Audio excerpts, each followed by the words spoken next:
Hey there, it's Dave Jackson, and I am back with another installment in our series CaveSim Interviews Everyday Heroes. And today, I'm going to be heading into one of our new CaveSim systems to interview two people, Dr. Mio Spyker and Bree Jameson.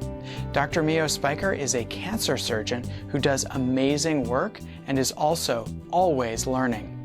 Dr. Spyker is currently working on another master's degree while she continues to do her life-saving surgeries. Bree Jameson is a rock climber as well as a caver, and she is the first African-American woman to have a first ascent in Texas. For those of you who are not rock climbers, what that means is that Bree is the very first human to ever climb a brand new rock climbing route in the state of Texas. I'm just curious about how you each got into caving. I've been pretty obsessed with caves since I was little. So my dad, there's a lot of background noise, I apologize. But yeah, my dad actually is pretty avid traveler, and he's taking me to a lot of places, including to all commercial caves. But I've been to several different caves in different countries. And I've always been fascinated with caves since I was little. And when I first moved to Texas 4 years ago, I really actually had no idea that there were caves in Texas. But I went to this outdoor hiking group for women, and that's where I came across Marvin Miller. He's one of the Bexar Grotto cavers, and he was giving a presentation about different caves in Texas. And I was just completely taken for surprise. And at the end of the presentation, I walked up to him and we exchanged information. And I basically asked him, so how can I get into these caves? And that was it. That's great. Bree, do you want to give us a little bit about your background, how you got into caving? Marvin was actually my first contact for caving here as well. I was watching a movie with my family called The Descent, and it's a terrible, terrible film about these women who go underground to explore this cave, and they get eaten by all these humanoid monster creatures that have evolved. I saw this movie, and it's a horror film, and my family was totally freaked out, and I was just completely in love. So immediately, as soon as I finished watching the film, I decided to research caves near me. And I stumbled upon the Bexar Grotto. Marvin Miller was the chair of the Bexar Grotto at the time. I reached out to him via email, and he invited me out to one of the meetings. And so I went to a Bexar Grotto meeting, and I have been in love ever since. I got invited on my very first caving trip that same night of the first meeting that I went to, and we went caving the very next night. It was a pretty spectacular experience for me. I had never seen the inside of a cave or known anything about caves prior to that experience, and so it was really amazing. I'm sure you both have a lot of different hobbies and things that you like to do. What is it about caving that keeps you coming back?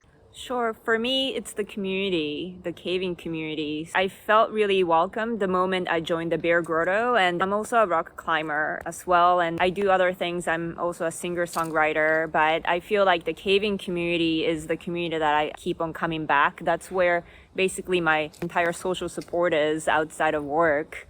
We share the common interests, that's passion towards caving, exploration, discovery. But there are people from so many different backgrounds. You know, there are engineers, there are musicians, or there are policemen, or, EMTs. And I'm a, physician, I'm a surgeon. They're just people from so many different backgrounds just working together for the same goal and same passion. I think it's pretty awesome. And Bree, what about you? What keeps me coming back, like Mio, it's partially community, but for me, it's more so being able to explore something that's never been explored before. It's the opportunity for that. And a lot of the caves that we go to, especially for recreation, they have been explored extensively. But there are places that you can go to, and you can be the very first person to set eyes on that place. And there aren't very many places like that on the planet.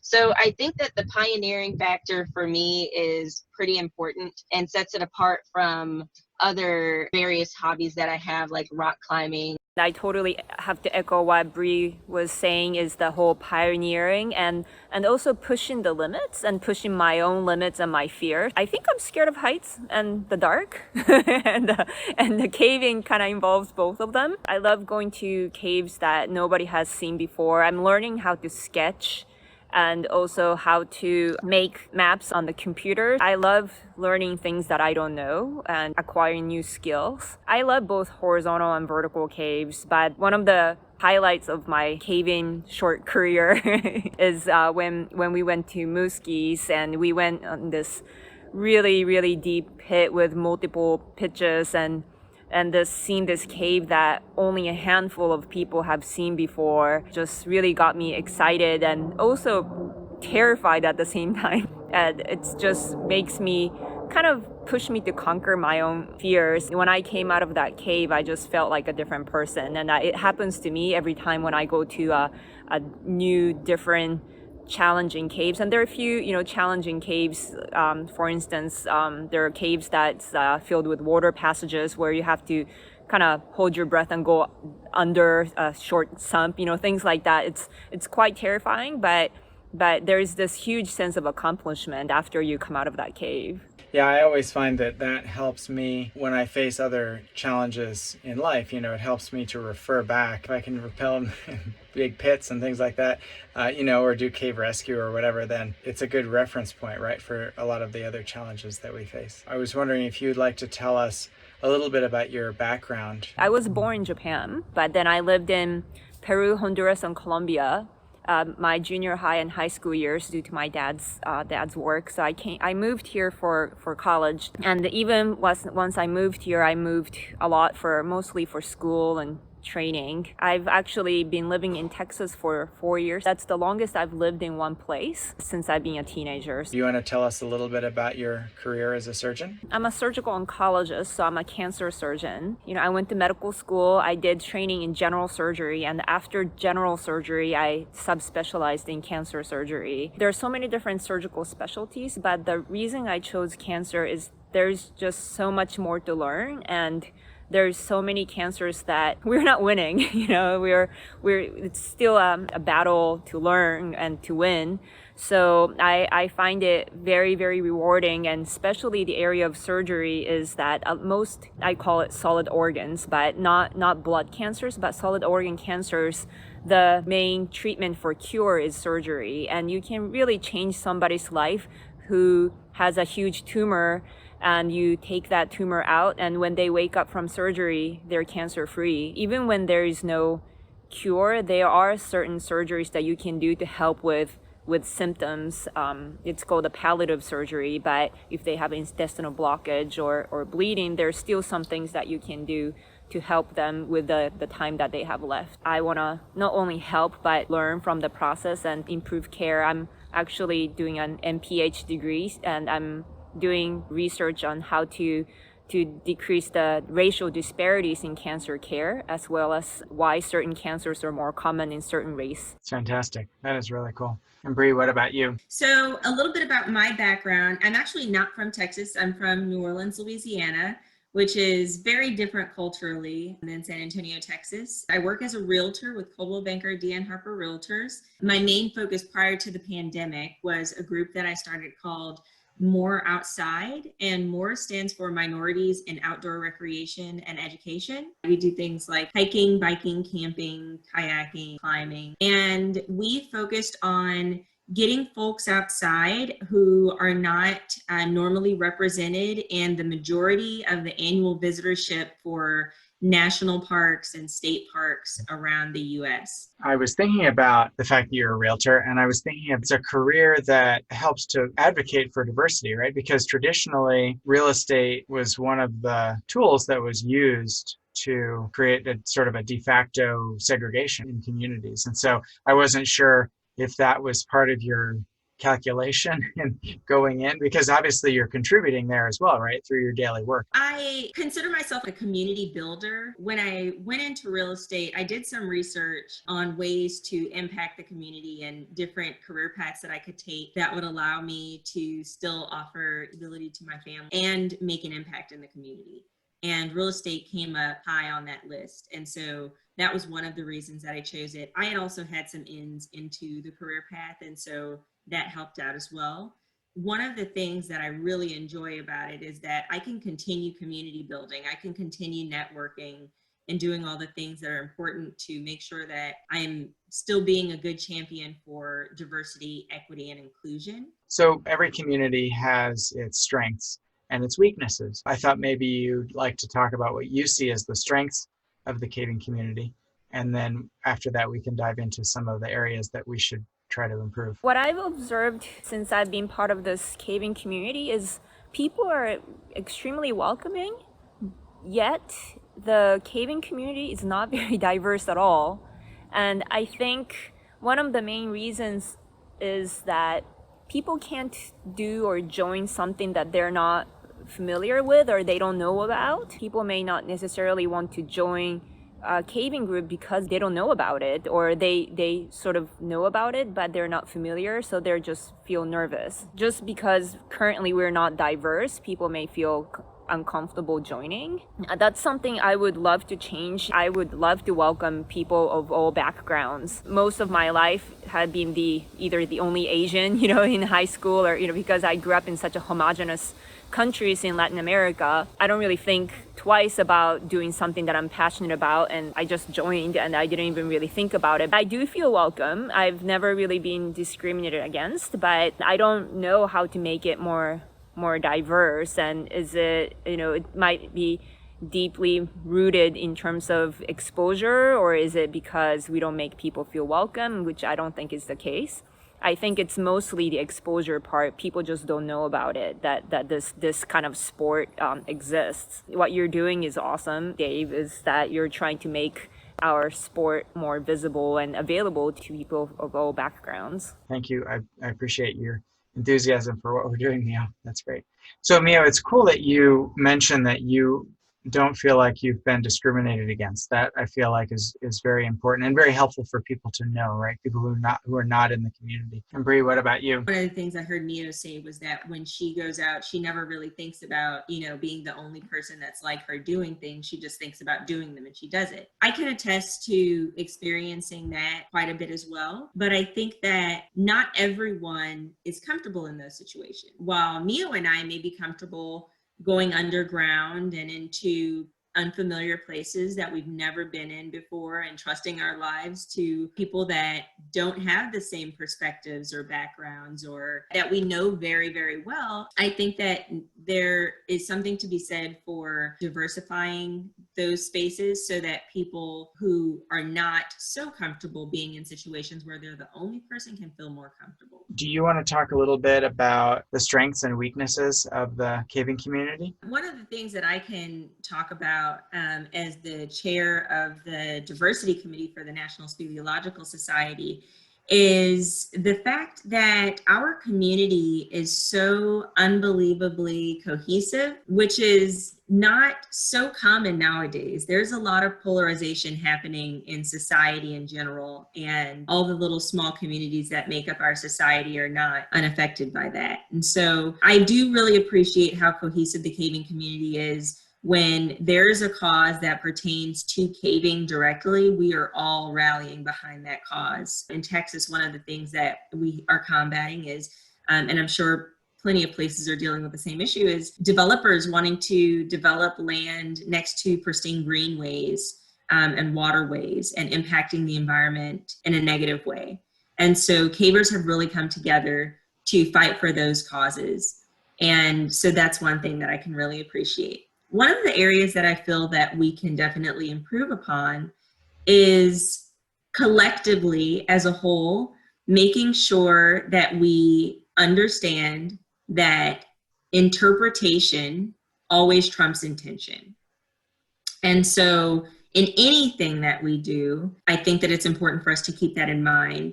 When we're talking about diversity, equity, and inclusion, I think that one of the things that we should probably keep in mind is, while most communities think that they are a generally welcoming bunch, I think that the caving community is no different in that aspect. But there's some work to be done because our community is very white male dominated.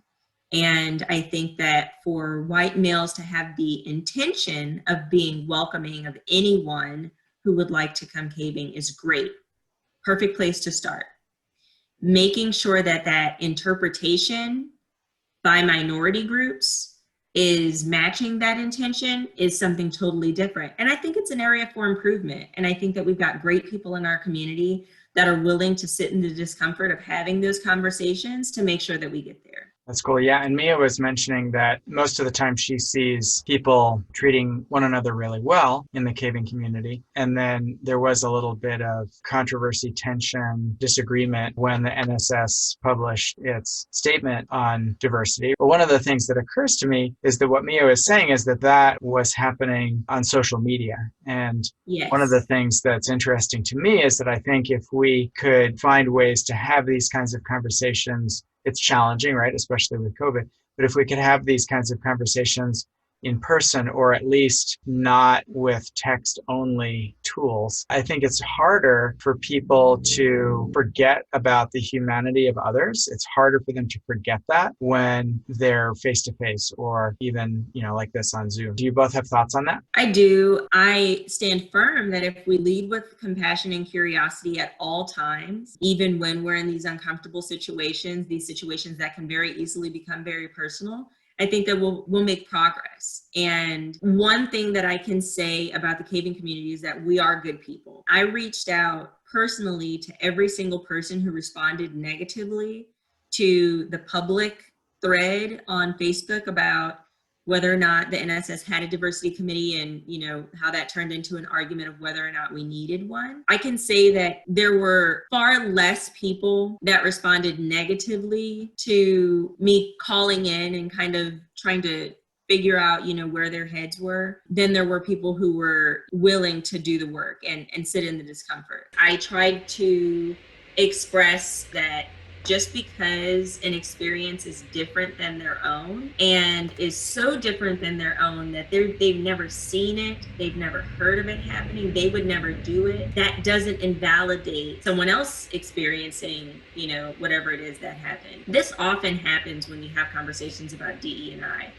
And I think it's because some people live in such a world where, and I think that this gets into like the conversations about like white privilege, and folks get really, really offended by that term because they think, oh, well, I've had hardships in my life and I'm white, so white privilege doesn't exist. But I think that what often happens is folks fail to realize that it's not talking about you individually as a person being privileged, because it has nothing to do with you being privileged. It has everything to do with the fact that being white is privilege. There are certain things that you experience as a white person that people of color and indigenous people just don't get to experience. And so it's not that the person is privileged, it's that white in and of itself is privileged. And so when I had that conversation, some people were just completely unwilling to see things from a different perspective and shut it down and said, nope, you're wrong, and you can't change my mind. And those are the people that, unfortunately, I would never feel safe going underground with. I would never feel safe getting on rope with those people. One of the questions that I heard you ask earlier was if we like vertical caving, like what draws us to caving. And my aspiration for caving is to eventually become a really good dome climber. Mia knows how important that is to me. But being able to do that requires you to be underground with teams of folks that you can trust. If I can't trust someone to see various perspectives within reason, then I don't think that I could trust, you belaying me on rope when my life is on the other end of the line. Us having a diversity committee, I think that it's also important to note that one of the main purposes of the committee is not so much to add diversity to the NSS. Like, that's not our goal. It will happen in time. What our job is to make sure that as we diversify and that as we begin to welcome more scientists and conservationists and explorers who are excited about caves, that we can have a culture, an internal culture that is welcoming and is comfortable for those people. Mio, do you want to jump in? I really couldn't agree more with what Bree's saying. I think racism can be quite deep rooted, and also a lot of it is part of our subconscious. So, and Bree actually gave a really awesome presentation on microaggression a couple of months ago for the Austin, the UT Grotto. It's not just frank racism, but it's also microaggressions that we really need to teach and educate our caving community to make everyone feel welcome. It's not somebody just frankly saying in your face, okay, you're a minority, you don't belong here. No, it's not that. Yes, most people are welcoming, but it's that part of that microaggression that it's not just the caving community. Every organization is working towards that, and that I'm actually part of that for my own organization, is to work on microaggressions. That subconscious level of racism is what I think we need to continue to work on with NSS and the caving community. Yeah, I really enjoyed Bree's talk at the Texas Speleological Association. I was really amazed by the example that you gave of people doing a lights out during a caving trip and making comments that I frankly found shocking. It just makes me wonder, like, who are these people? I guess, there are people all around. What steps, it was very nice of Mio to be enthusiastic about what I'm doing with CaveSim. What other things are you doing, or do you think we should be doing as initiatives to try to help people not exhibit this behavior, or like to change their mindset? The next step for anything involving diversity, equity, and inclusion is making sure that we are able to call in with compassion and curiosity, and we don't have space for calling out. I think that it's really hard to understand that there's pain on both sides of the spectrum, and that pain and that fear drives a lot of things on both sides. I think that there are minorities who live lives that folks who are non-minorities could never imagine. They have to deal with things that are just completely unfathomable to others. And so I think that being respectful, seeking to understand, is really important. Just calling in, using that whole example of calling in versus calling out. Yeah, I really liked the way you explained that during the TSA meeting. Instead of being maybe confrontational about it, it's basically, I think of it, and you can correct me if this is wrong, I think of it as sort of a Socratic method, right? It's like what Socrates would do, like asking questions like, what does that mean? What, tell me more. And I like that, because I think it's hard to get upset with somebody who's asking a question. It's not impossible, but it's harder. Is that the impetus for taking that approach without making the situation okay, to diffuse it a little bit and give space or time within the interaction for people to explore and to reflect in the moment? I believe so. I believe that stopping and reflecting in the moment is very powerful when dealing with these issues, because if you can catch it in the moment, then we can address it. But I think that even more so, the focus is to just lead with compassion and curiosity. Because if you're compassionate, then you're not going to respond emotionally with anger or disdain or offense. I think that if someone says something offensive or inappropriate and you call in and just ask that person, at the end of the day, cavers, we're all family. There are so few groups that you can belong to that get as close as fast as cavers do. Just remembering that this is the person that I would trust my life with on the other end of a rope. I would do anything to make sure that this person is okay. If we remember that, we're able to be more compassionate. And then just leading with curiosity, because what if they don't know that they're being inappropriate? What if they don't know that what they're saying is a microaggression or is offensive? We're gonna get nowhere by pointing fingers and accusing them because our interpretation didn't match their intention. Calling in affords the opportunity for us to decipher what the true intention was, and then to perhaps pose questions that lead that person on a mental process of figuring out what they need to figure out. It's really difficult to change someone's perspective on topics that are really, really deeply rooted. These are not just things that we learn overnight. These are things that we've learned over generations. To try to disarm racism or, anything that threatens diversity, equity, and inclusion by calling someone out is preposterous. We have to be willing to have those conversations in a delicate way. Otherwise, we're going to get nowhere. And that takes a lot of strength, a lot of internal calm to do that. Mio, do you want to expand upon what Bree was saying? Yeah, another thing that's really important, it's not just the recipient of that comment, but we have to really encourage the entire caving community, the bystanders, to say something. I think without saying anything you're as guilty as the person saying it. We have to bring that change of culture to the entire caving community, that you shouldn't stay silent when you observe something either directly targeted towards you or targeted to somebody who's sitting next to you or caving and you're belaying and you hear something. Then you have to, and then maybe you did interpret it wrong, it's about, unless you question it, you don't know that, you don't know what's really happening in the other person's mind. The most important part is to really educate the entire caving community to become allies of that minority group that may receive that kind of microaggressions more so than others. Also to really be more proactive. How do you practice that as a bystander? If I heard something preposterous, I might not be the best at using the Socratic method in the moment. So how do you kind of practice that? It's important to remember that you can never expect someone to do better by making them feel worse. If someone's doing something improper or just a negative behavior, we're never going to get them to actually do better by making them feel bad about what they did. When I remind myself of that, hey, they already did something bad, just the fact that they realize that they did something bad is probably going to be enough punishment for that. I should probably give them some compassion, because once they realize that they did something bad, they could probably use some compassion. I think that the way to practice it is just to do it. What do you think, Mio? Yeah, I agree. The whole thing should be a learning process for the aggressor. But if the aggressor is frankly like racist and did it on purpose, then no matter how much you question, that might not necessarily change their opinion, unfortunately.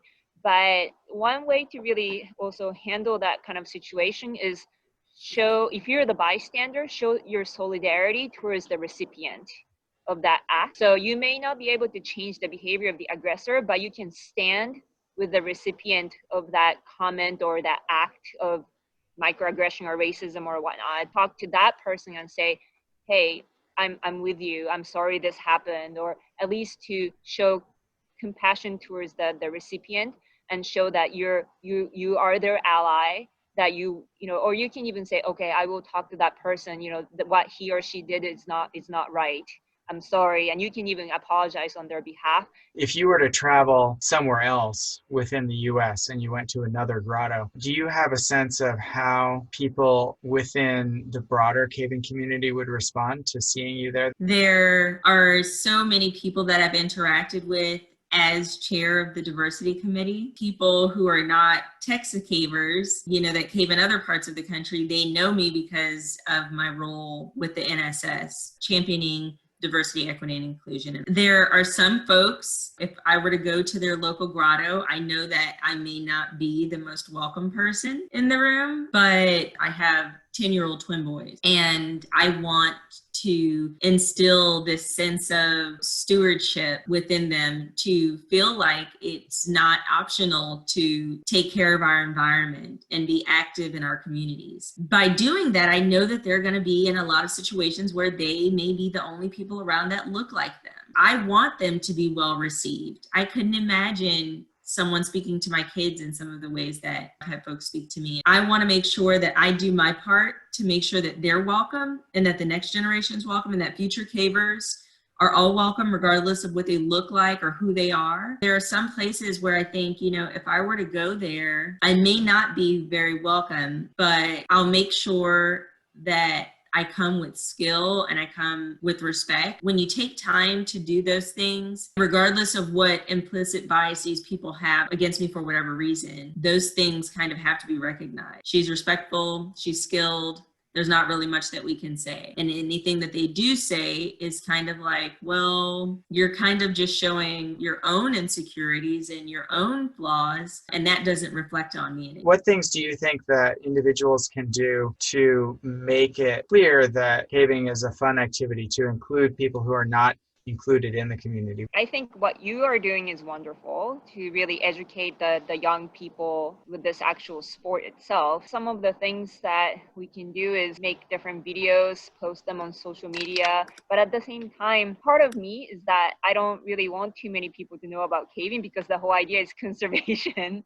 And the more people exploring these caves, the more chance that they can be damaged. What I really think is great about what you're doing is you're starting with the actual topic of conservation first, and then those people who are interested get to go into the caves, right? It's not the going to caves and then learn about conservation. So one of the things that, Bexar Grotto is also part of is the Bat Conservancy. And we partner with so many different conservation organizations. That's where we should start, is have outreach activities and really mingle with people who are already interested in conservation, nature, going outside, hiking, and then get those people to get into caving, not just find some random people who are interested in extreme sport or something who really don't care about conservation.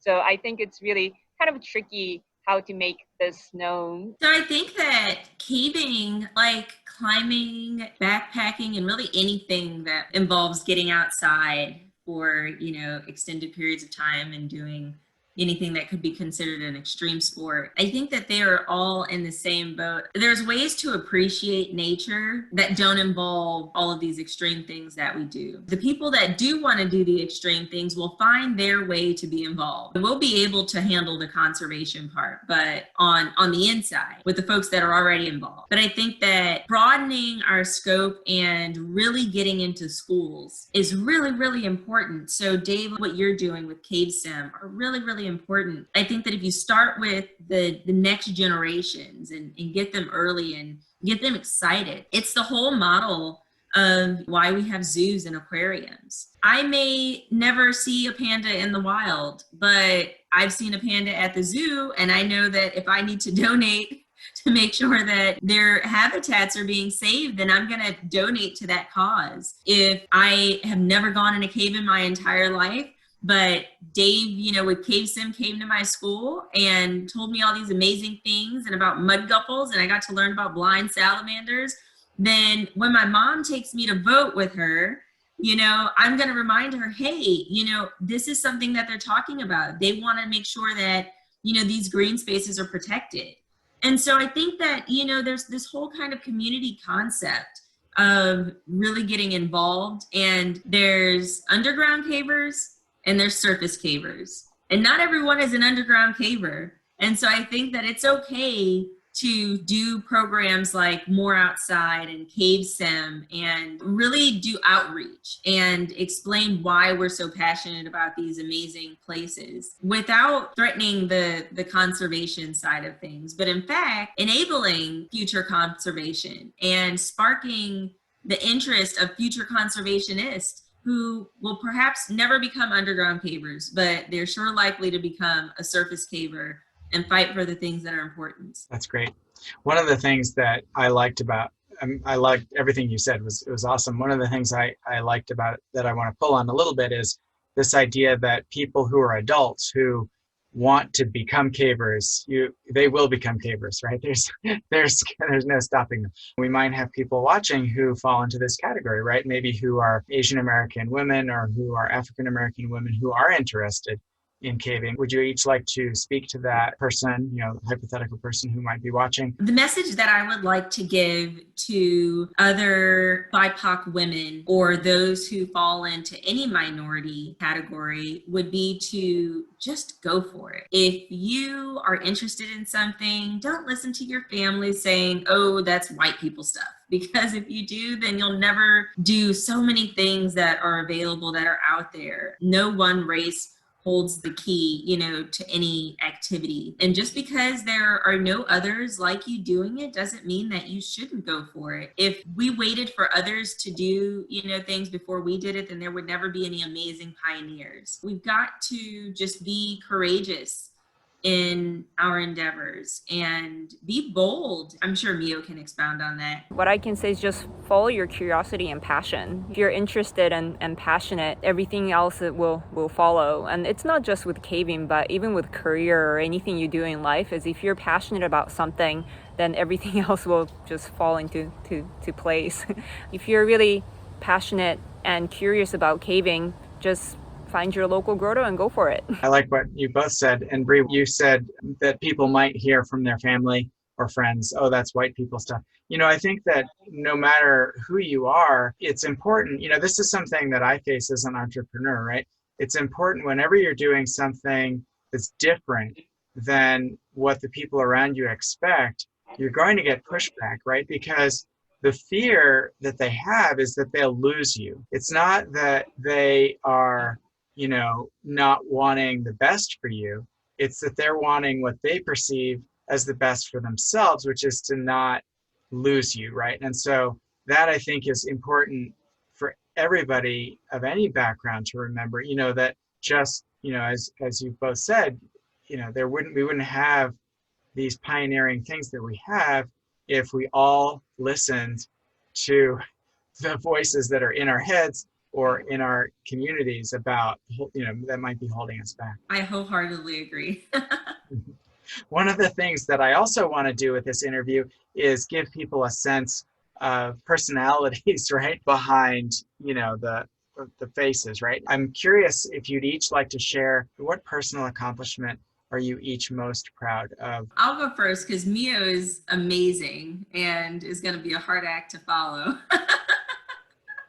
In general, the thing that I'm most proud of is being mom to my boys. I think they're amazing little humans and are my number one motivation for doing everything that I do. But the most recent thing that I've accomplished that I'm really proud of is becoming the first African-American woman to bolt a route. So I'm a first ascensionist in climbing. That's been a project that I've been working on a lot recently, and it's very near and dear to my heart. And there's a documentary that will come out pretty soon that's chronicling my journey to becoming the first Black woman to become a first ascensionist. One of the personal things that I think I'm pretty proud of is no matter how much I get pounded on by the very loud minority of people who still harbor racist perceptions, and I'm kind of on the front line of that, being the diversity committee chair and championing those initiatives in my community, is not becoming jaded and losing that ability to call in versus call out or lead with compassion and curiosity. So I think that being able to stay humble is another kind of personal thing that I'm pretty proud of. Mio, would you like to share thoughts about the things you're most proud of? Yeah, actually, that's my least favorite question. Only because this quest for perfection, I feel like that question always trumps me, because I feel like there's really not a whole lot that I'm proud of, and I feel like I haven't done enough in life, and that's why I keep on just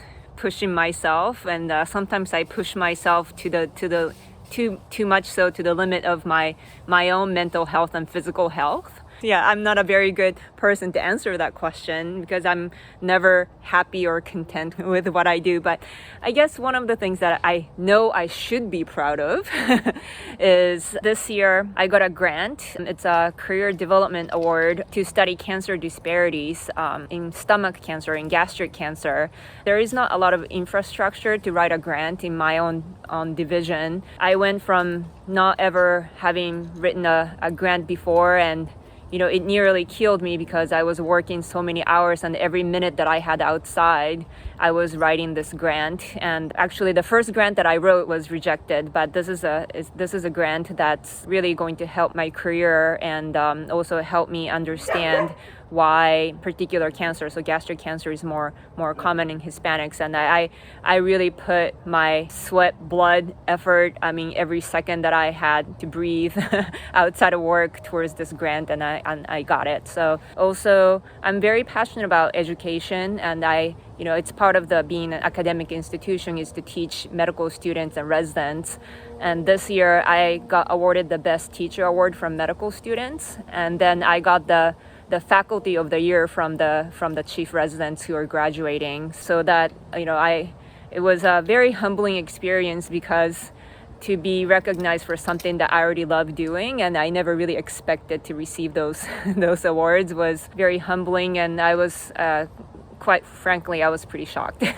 Well, congratulations on both of those. And I do have to tell you that the first part of your answer is really a good answer. That's such a helpful and honest thing to say, right? About how you feel like you never do enough. And I think a lot of times, people who work hard in any field have that, but they don't necessarily like to express it. And you did a really good job of expressing that eloquently. And I think it's helpful for people to know that there are other people like them out there, right, who face that same challenge of feeling like they're never, doing enough or never good enough. And so I think all parts of your answer are helpful and empowering to people who are watching. Would you like to talk about your aspirations that you have? For caving, my aspiration is go on one of these major expedition and find some huge passage or connect two systems that have not been connected. I would love to do something that has not been done before and be the first human to be there. That would be super exciting if I can accomplish that. For my career, there are two passions in my career, or several, education, and then also to really find the key to really reducing the racial disparities in cancer care. Another thing is, I also try to be an advocate for just providing equal healthcare to everyone, not just based on their race, ethnicity, sex, or even their insurance status. And that's a whole separate topic too. That's an interesting topic, right? The disparities in healthcare available to people, because it's something that a lot of things are coming to the forefront now, right? A lot of things are that have always been there are becoming more visible. Yeah, it's not just in cancer, but that became so apparent in the number of patients who are affected by COVID-19. Right, exactly. That's right. Yeah. And Bree, would you like to talk a little bit about your aspirations? One of my goals to become a sought-after dome climber.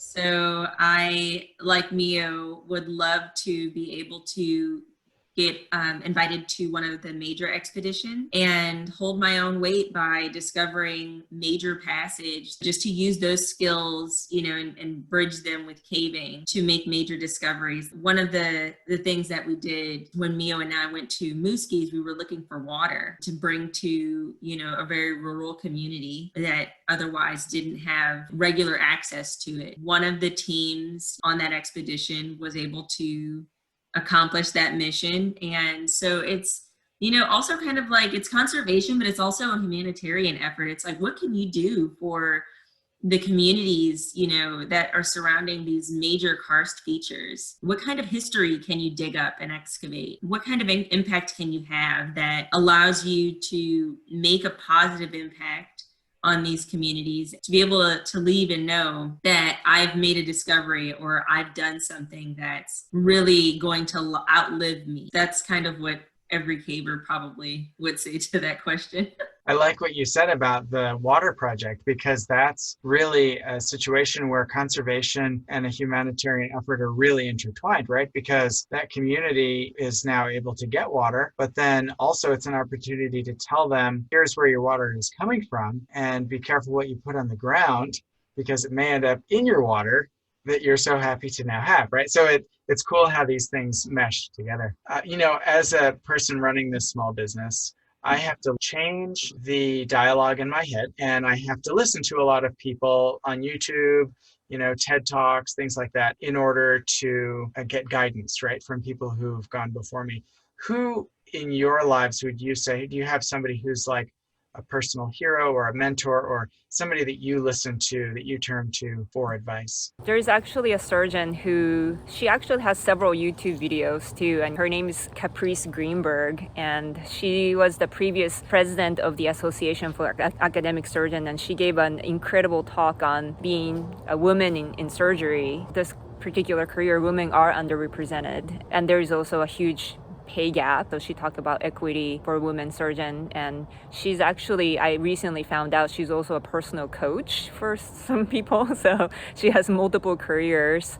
I've met her a couple times. I don't know if she remembers me, but she's an incredible person and quite inspiring, and her talks are great. What about you, Bree? There's several people that I look up to for different reasons. Pioneers who are women or individuals from the BIPOC community or from the LGBTQ plus community. I look up to for their resilience, their eloquence and grace in the face of adversity. There's just so many people, it would be so hard to name just one person. One person that I look up to is Mio. Mio is such an amazing force, like we can all get tired, and man, let me tell you, Mio has like more energy than anyone I know on the planet for so many different amazing causes. But there are, just people that I look up to for different reasons. And I think that each of those people has a quality about them that just makes it really easy to follow in their steps. When you are tirelessly passionate and will do anything necessary to accomplish your goals, then I think that that's something that's admirable. When people are really skilled and just put in the hard work, they actually do the work. And there's too many to name, but I look up to quite a few people. Well, I really like your answer about looking up to Mio, because one of the things that I'm trying to do with this is I'm calling it CaveSim interviews everyday heroes, right? And I don't think, all of us are pretty humble, right? And so, everybody I've interviewed is humble. And so people wouldn't think of themselves as everyday heroes, but I think it's good for people, who are watching and, and other people in the caving community to think about, well, what is it that I do that other people really look up to? And, how can I do more of that to help other people? What questions do you wish we had touched on that we haven't? Maybe ask what kind of hardships you've had in your life that made you who you are. Mio's question is pretty awesome. Do you want to take a stab at answering her question? I can take a stab at it. Hardships that I've experience that led me to being the person that I am. I grew up in New Orleans, Louisiana. I moved to San Antonio, Texas after Hurricane Katrina. My family for generations had lived in New Orleans, and when the hurricane happened, we thought of it as any other hurricane. And we did not leave. And so we were stuck there for about a week after Hurricane Katrina happened with floodwaters all around us. I remember when I moved to Texas initially, I really, really missed being able to go outside and have access to the lake or swamps and just be able to get outside. I think that really created the perfect storm, no pun intended, right? For me to want to be in outdoor spaces. Coming from a city like New Orleans, which is majority minority, and moving to Texas, experiencing that culture shock paved the way for me to be focused on DE and I work in these green spaces. Mio, would you like to take a turn answering your own phenomenal question? I moved quite a bit because of my dad's work. I lived in the same city until I was in third grade. Then all of a sudden, I was uprooted from where I lived, my friends, my childhood friends, and we moved to Honduras. So not only did I have to make new friends, I couldn't even talk to my new friends. So that was really actually quite traumatic. I still, have nightmares about it sometimes. But I think that made me a really tough person. And from there on, I moved to Peru, I moved to Colombia, then I moved to the States by myself 2 days before classes started with 2 suitcases. I had no friends or family in the country. I moved here for college and never left. I guess I'm pretty flexible, and I've learned to adapt in new environment and make new friends. And every time, I mean, it hasn't been easy. Every time when I move, it's hard. Many people say what doesn't kill you makes you stronger, right? That's awesome. That's a really great answer. Well, I really want to acknowledge you both for all of the amazing things that you're doing. As everybody's heard in the video, you're both doing incredible work, especially in challenging times. I think it's important for us to acknowledge one another. I want to acknowledge you, and I also want to thank you both for taking so much time. Yeah, and thank you for taking the time to put together all the questions and doing this. It's such an important initiative. And I also want to mention that I'm so flattered that Bree looks up to me, because I look up to her as well. So I think, I'm just completely flattered. I mean, she's one of the most energetic and one of the most positive people I've met, and I don't know how she juggles between being an amazing mom and a rock climber and a caver and all that. And thanks, Dave. Thank you for putting this together. Yeah, this is a really cool series that you're doing, and the entire caving community supports you in CaveSim. We are all just so amazed every time you give us new updates about the cool things that you all have going on. It looks like you're talking to us from inside of. Yes, it's not a fake background. I was telling Mio earlier, this is the new CaveSim system. This is the new trailer, and my warehouse is such a giant mess that I could find no background, no place that I was proud of sitting except for inside the new CaveSim system.